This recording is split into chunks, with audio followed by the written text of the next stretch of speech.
இளவரசியை காப்பாற்றிக் கொண்டு இளவரசன் மாளிகைக்கு போனார். பிறகு 2 பேரும் சந்தோஷமா வாழ்ந்தாங்க. இப்போ தூங்குவோமா?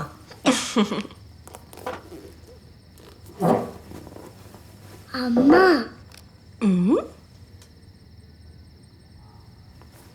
சிண்ட்ரெல்லா ரொம்ப சின்ன பொண்ணா? இல்ல தங்கம், அவ பெரிய பொண்ணு. அப்புறம் ஏன் அவ அந்த வீட்டிலேயே இருந்தா? புரியல.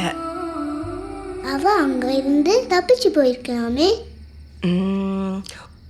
ஒரு இளவரசன் வந்து தன்னை காப்பாத்தும் வரைக்கும் தானே அவ இருந்தா மகள். நானண்டா யாரும் வந்து என்ன காப்பாத்து வரைக்கும் காத்திருக்க மாட்டேன்.